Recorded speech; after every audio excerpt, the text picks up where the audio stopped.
faly miarabantsika rehetra indray izay manaraka an'izao vidéo conférence zao zahay. Ny pasteur Mahery Razafindralambo no mitondra ny fahasoavanao aminao androany. Noho ny fabetsahan'ny vaovao géopolitika amin'izao vaninandro iainantsika izao izay mitranga mifanotona miaraka daholo ny faminaninany amin'ny fiavian'i Jesosy Kristy amin'izao fotoana izao dia hivoaka matetika kokoa ny vidéo conférence eto ary ho fohifohy kokoa mba ahafahantsika rehetra misitraka an'izany satria atombotra ny andro. Izay vaovao rehetra hitantsika fa mahakasika ny faminaninany amin'ny fiavian'i Jesosy Kristy dia ho alefantsika eto daholo izany. Voalohany indrindra ary aloha dia lazaintsika eto matetika hatramin'izay ny amin'ny tenin'Andriamanitra filazantsika hoe tsy misy tsy ho tanteraka ny teniny rehetra ataon'Andriamanitra. Lioka toko voalohany andinin'ny 7:30 izany. Miresaka foana koa tsika ny hoe tsy maintsy ny Baiboly foana no tanteraka. Ka iresaka momba ny ady lehibe fahatelo tsika androany. Alohan'ny idirantsika lalindalina kokoa aloha dia ao anatin'ny tena ady amin'ny communication koa tsika izao ry havana amin'izao andro farany izao ka mila kely ny fanampiana avy aminao izay mba hanao j'aime. Ao amin'ny YouTube Razafindralambo Mahery no misy an'ity vidéo ity. Ao amin'ny compte ihany koa Razafindralambo Mahery Facebook ary ao amin'ny page andro farany sy ny filazantsara. Ka mba hampateza ny vidéo conférence atsika tsy ho voafafa dia mangataka aminao mba hanisy j'aime arak'izay azo atao. Manao partage ihany koa makany amin'ny groupe rehetra izay azonao andefasana azy ihany partage tena maximum. Mba hiparitaka any amin'ny olona betsaka ny vidéo atsika ary raha vaovao ianao no mijery an'izao YouTube zao dia tsindrio hoe s'abonner mba ahitanao avy hatrany ny vidéo rehefa miditra YouTube ianao. Ndao hiditra lalindalina kokoa ary tsika amin'izay ady lehibe fahatelo izay. Efa niresahantsika teto foana fa tsy niady ny Russie sy Ukraine akory nipitika afo ahatonga ny ady lehibe fahatelo fa avy ao Moyen-Orient isika. Fa niady ny Russie sy Ukraine sy ny ady hafa rehetra tahaka ny ady ny Venezuela sy Amerika, ny Taiwan sy ny Chine, Corée du Nord sy ny Corée du Sud. Reny sy ny ady hafa rehetra, reny ady reny dia ady mety hahatonga nyity ady ity ho ady lehibe fahatelo fotsiny, hahatonga azy ho mondial. Fa nipitika afo isika, nipitika afo hiatombohan'ny ady dia tsy maintsy ao Moyen-Orient foana.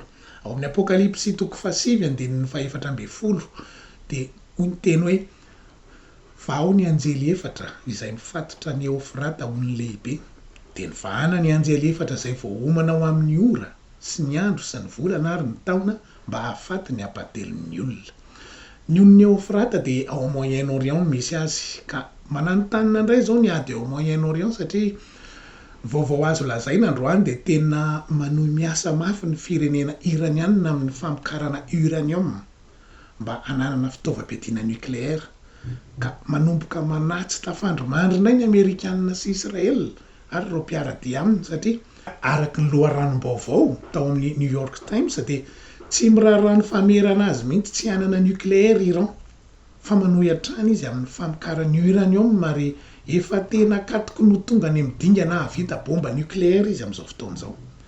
Araky ny filazany manam-pahaizana dia miasa 420 ora amin'ny 420 mihitsy ny usine iraniana manomokatra nucléaire ary ny tanjony dia ny hoe hanana tanjaka ampy hanapotika ny fiarovana Israelianina sy ireo bazy Amerikanina ao Moyen-Orient. Tsy tafandromandro isika teo noho izany Israel sy Amerika ka mikonokonona indray amin'izao fotoana izao andarofana ny Iran mba ny ho azy ny tonga aloha tahaka ny nandarofany ny Iran tamin'ny farany teo tamin'ny site nucléaire anankitelo tao a Ispahan sy Natanz ary Fordo. Ary ny vaovao lehibe farany ihany koa dia tena manomana fanafiana goavana ny Israel Iran amin'izao fotoana izao. Raha tsy ahivina aloha dia nandefa misila 500 Iran nandritra ny 12 andro nandarofana ny Israel tamin'ny volana Jona 5:24 teo. Fa amin'ity indray mitoraka ity araky ny loharanom-baovao tao amin'ny New York Times ihany dia manomana 2 misila alefa indray miaraka Iran andarofana ny Israel. Azonao an-tsaina ve izany hoe 2 misila indray miaraka alefa andarofana ny Israel. Tena lasa natanjaka be tampoka raha-pitaovam-piadiana nucléaire mantsy Iran tato ato satria mamatsy azy ao ambadika ao ny Russie, Chine, ny Corée du Nord ary Turquie. Ary tsy miafina intsony ireo firenen'ireo mamatsy ny Iran amin'izao fotoana izao.